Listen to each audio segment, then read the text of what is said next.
All right, well, we're continuing our visit with Dr. Mandy Bish, and now we're going to switch to soybeans. And, you know, in a way, I never thought of soybeans as a big disease, that we don't have to worry about soybeans, but really there's quite a bit out there, isn't there? There are quite a bit of soybean diseases out there, and I think our genetics have spoiled us a lot in soybean over the years, so that maybe we haven't had to deal with them as much as we could.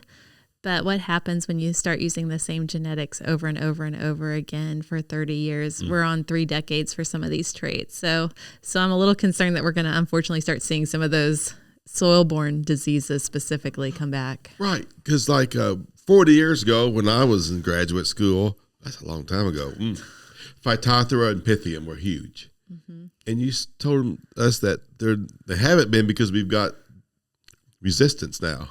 Or tolerance, I should say. There's no resistance. Yeah, we've had some good genetic solutions for Phytophthora especially over the last 30 years. But again, we've used the same trait or genes essentially in most of our commercial varieties, and now we're starting to see breakdown of that. In fact, some of my colleagues, before I took this position, published a paper, and it looked pretty grim as far as how well Phytophthora is adapting to the current genetics in the field. And that's a lower stem, right? Yeah. So the pathogen is almost like a fungus. It's called an MOAES, and the spores require water, and they're going to swim to the roots and infect the plant through the roots and up. Yeah. If I recall, is one of them they're in wet conditions and maybe one of them's on dry conditions? I can't remember. Well, they both require the wet, but one of them, Pythium, is more of a likes cooler temperatures than the Phytophthora. So, yeah. And once the plant gets infected, that's it. Yeah. So in the early season infection, you'll see a lot of seedling blights and not recovery. You'll see poor stand. One of the things that we tend to forget that has come up in the past couple of years is that these oomycetes, the Phytophthora, especially because it's warmer, Pythium not so much in the middle of the season, but they can infect plants during the season. So you'll have a field that is starting to be irrigated in July, and then a couple weeks later starts showing signs of Phytophthora. And in some cases, the plants can recover at that stage because they're larger, healthier to begin with. But you will see some losses. And those might be some losses that we don't even realize until we get our yields. Like soybeans just didn't yield quite as good as I thought they should have. Yeah, and I think what we're starting to see there too is out of curiosity this summer, there would be a lot of plants that came into the lab, the diagnostic clinic, with charcoal rot. I'd be like, can we just test them for Phytophthora too, just to see? Because I think, if you have a Phytophthora infection or if you have a charcoal rot infection or whatever it is, it opens the door for these other pathogens to get in when the environment favors them. So we did have a lot of plants that had, not all, but we had a fair amount that had Phytophthora and charcoal rot. And the interesting thing about that is Phytophthora needs the wet conditions for infection. Charcoal rot is primarily thought of as a drought disease, but once the door is open for the pathogens to get in, And did we develop varieties that were resistant or tolerant to charcoal rot too? We haven't had as much success. We haven't had as much success. Yeah, because this is all biology that's happening. And we say mother's nature, but biology will win. Yeah. It will overcome that. That's what, and these pathogens, they reproduce so quickly. So even if you take them down a little bit, their numbers can increase quite rapidly under the right conditions. And being at the base of the plant, unless we get out there and look, we don't see it. Yeah, until you see the wilting. The yellow, you will start seeing the yellow circles in the field, the patches of it. But by that point, And in what stage of growth is that usually? Well, it depends. That's what. So we've had weird things the last 2 years. So we had a lot of Phytophthora injuries show up in July, like late July, which is not usual, but it probably driven by irrigation. We also have had charcoal rot come in the vegetative stage soybean, and you don't usually see that disease symptoms until reproductive stages. But the last 2 years, we've had charcoal rot samples in June, which is very early for them. So, So I work closely with our plant diagnostic clinic, Dr. Tia, and he's like, yes, weird things are happening. Well, every year is different on weather. Yeah, every year. Yeah. Now, sudden death seemed to be the big thing a decade ago. Is that still out there? Is that still? Oh yeah, it's one of those soil-borne diseases. Now that we have it, we're never, we're going to have it forever. But there are some soybean varieties that are more tolerant than other varieties to it. However, there are also a lot of other diseases that cause similar symptoms. Yes. So when you see a sick leaf of sudden death syndrome, you're not seeing the pathogen.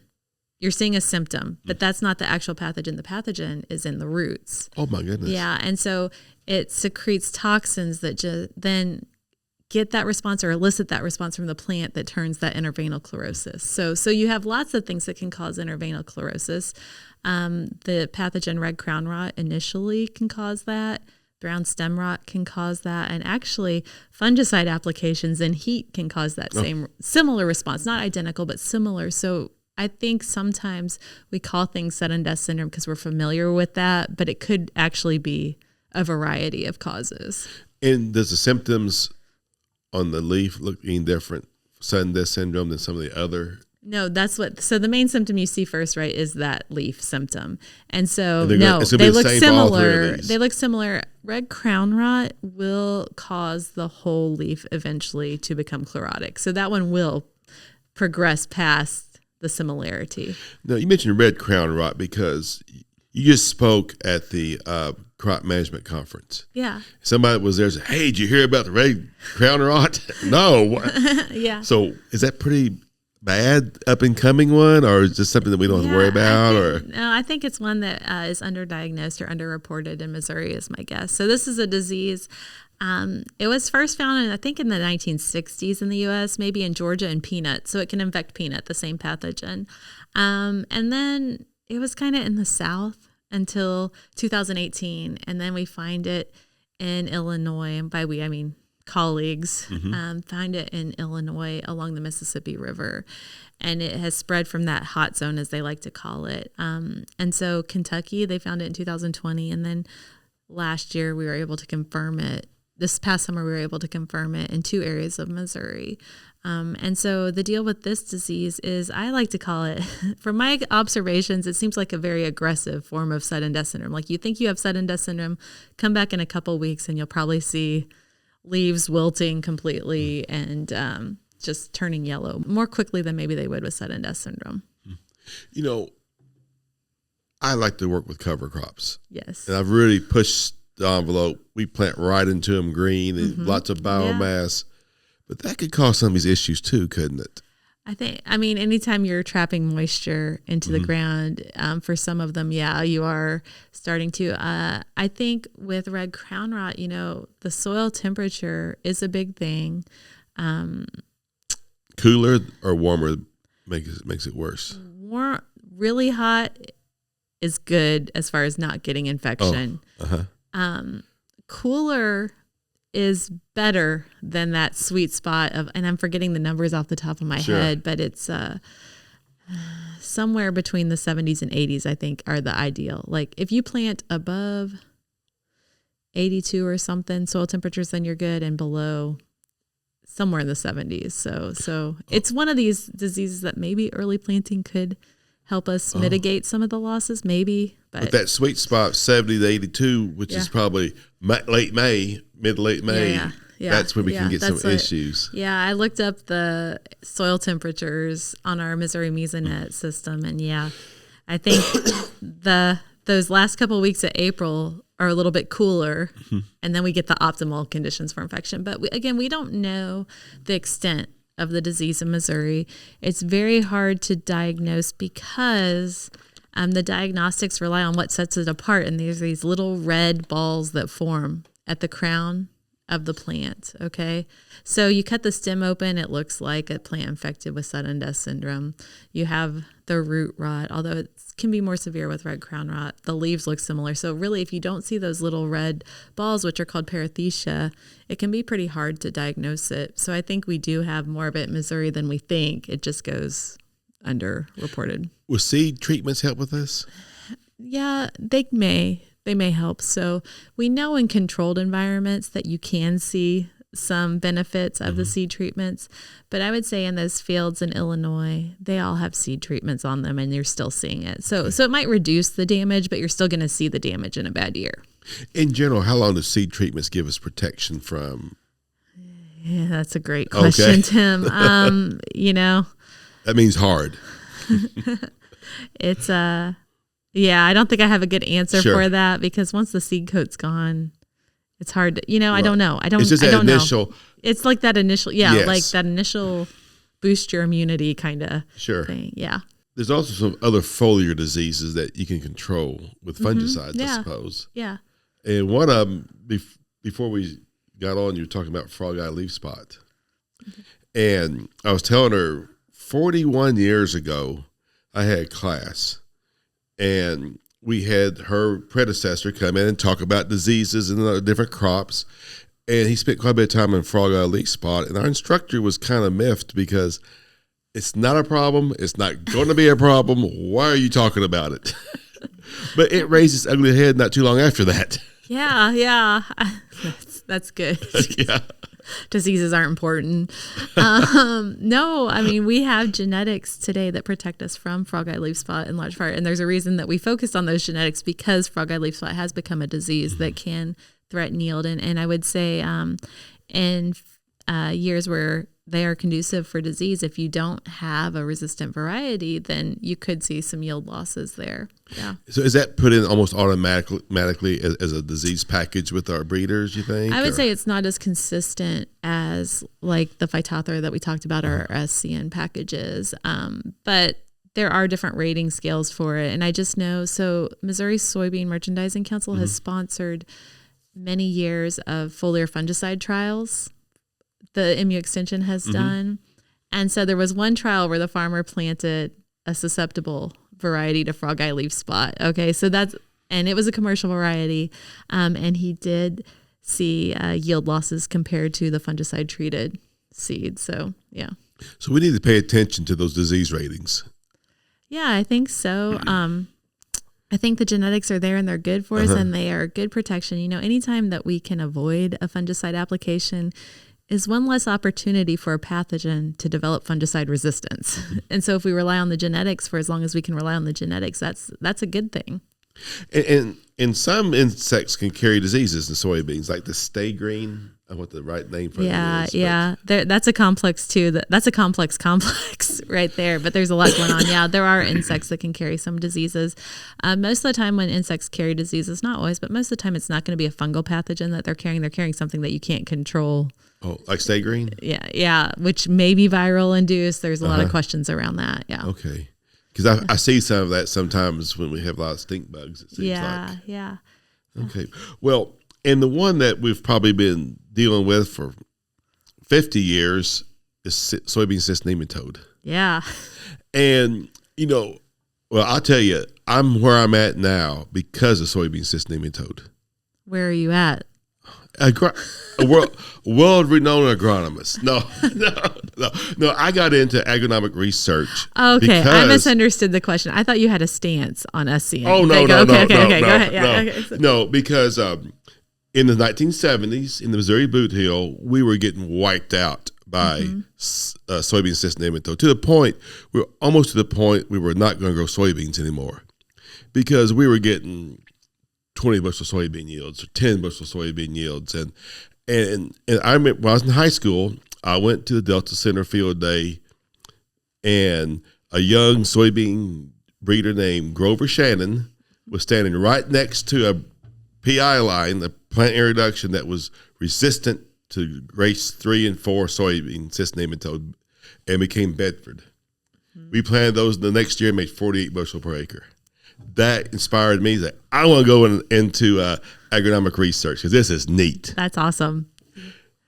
I wish you could tell that story now to multiple farmers who are probably losing yield and not even recognizing it.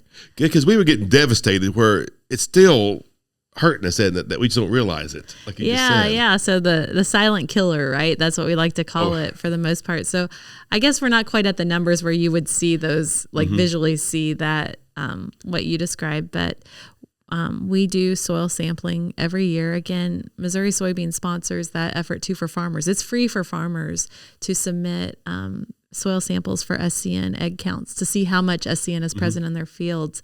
And this year we found fields that were not targeted because the farmer thought there was a problem. Okay. So it was just more of a just do this field. And we're finding counts of 30,000 SCN eggs per 100 cc soil, which is robbing yield substantially. Because 1,000 is about where you want to be in the If you can be lower, actually we say lower than 200. If you want to be lower than 200, that's ideal. Thousands in that, like maybe, but when you see 30,000, you have a problem in the field. And so one of the problems that we've had is, again, we've relied on the same genetic resistance source for 30 years. It's a PI line, right? Yeah, it's called PI 88788. But yeah, and that source is in about 95% of our commercial varieties. And I would say even more than that in Missouri, probably. Okay. So we plant that year after year after year after year. And what happens, SCN can adapt. Yes. And so we can do tests in our clinic to see how well SCN has adapted to that. And recently, another type of resistance from a plant introduction line called peaking type resistance. That's been around for a while. Yeah, it was kind of pushed off to the side initially because there was a yield drag and they couldn't get that figured out. So it's just like, we're just going to focus on PI 88788. Wasn't that Hartwig then? Or was it separate? Was that a different one? Okay. Anyway, it was found at the same time. There were 3 of them that were found at the same time. Yeah. Well, peaking is back now and is showing really good yields. And so now the challenge is there's been a lag in the breeding efforts. So we're not quite to the maturity groups that our Missouri farmers like to grow. But you can get peaking now in a 3.4 to 3.9.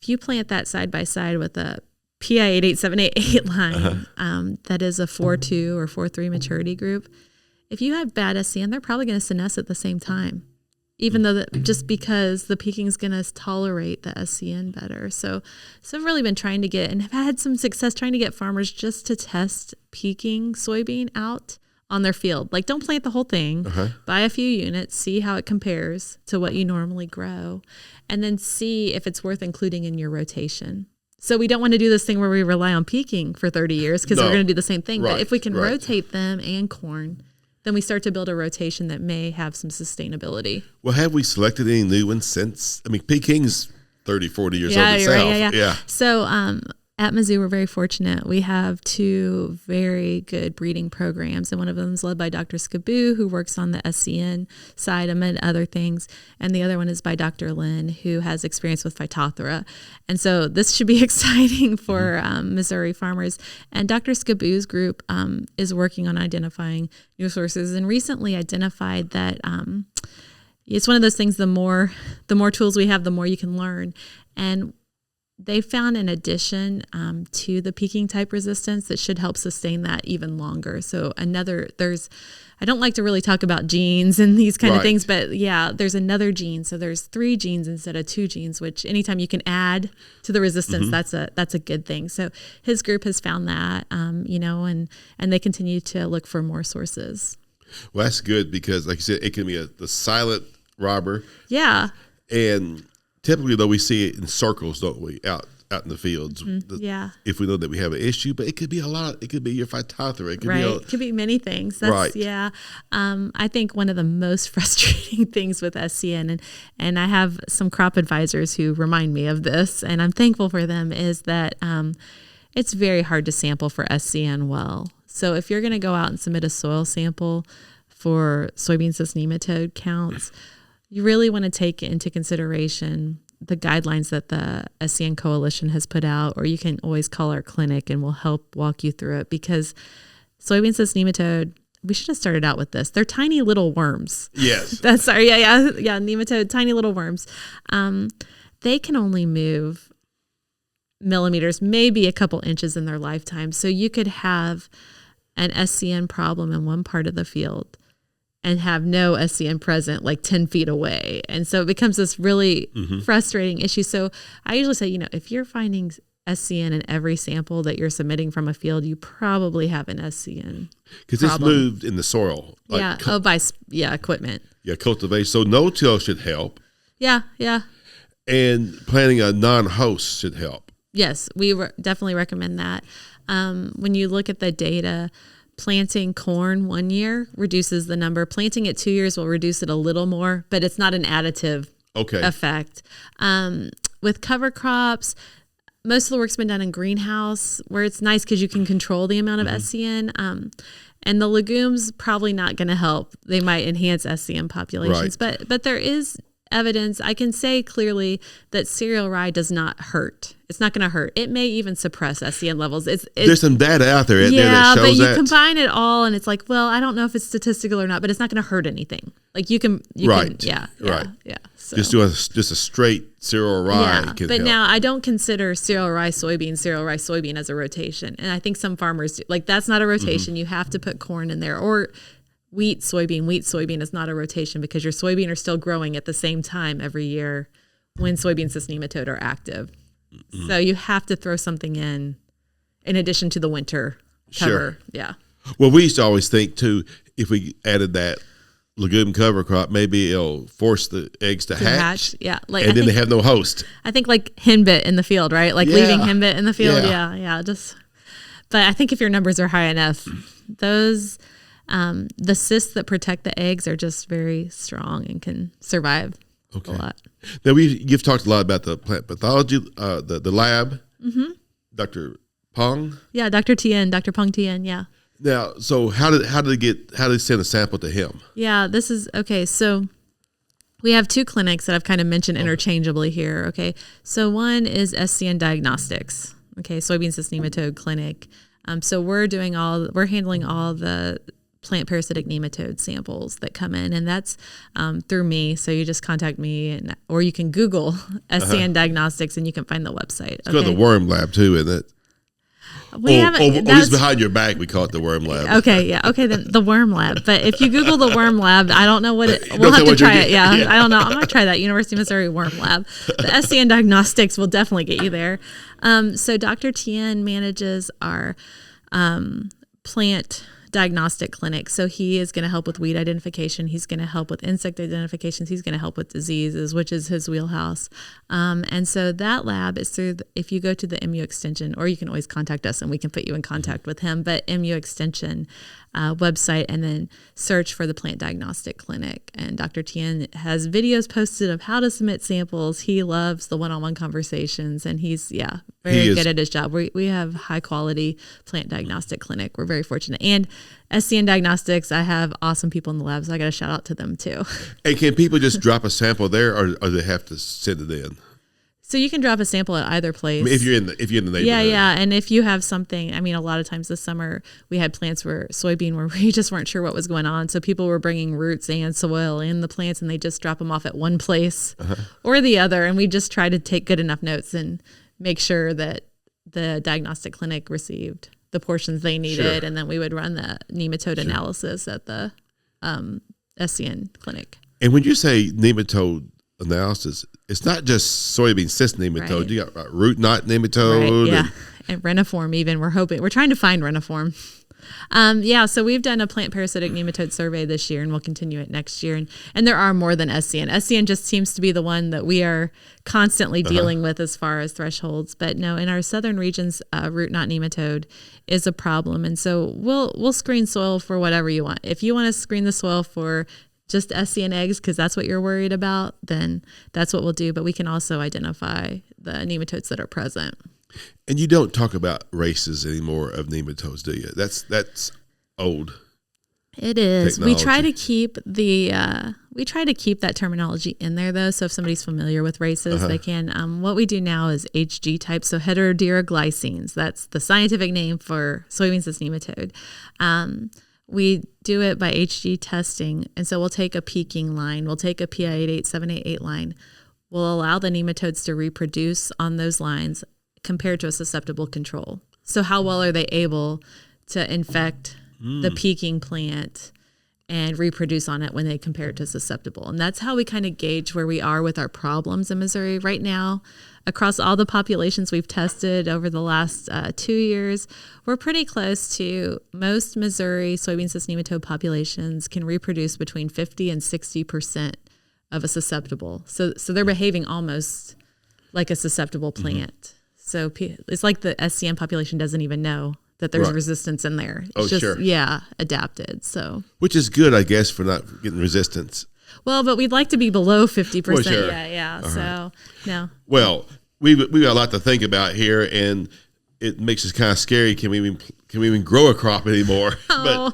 But there's a lot of resources out there Yeah. each year, and like I said, get on the websites, call your local extension agent. Yes. They can get you fixed up to get the answers. Yeah, I think the thing that we want to focus on going forward, especially since we're talking about soil-borne soybean diseases, is making sure we're identifying the disease correctly, because there are a lot of things that look similar. So let's just scout those fields, and we have the resources to help identify the diseases correctly. So, all right. Well, thanks so much, man. This has been very enlightening. Well, thanks for having me. I appreciate it. You're welcome. But this is it for Tim's Take. We'll see you next time.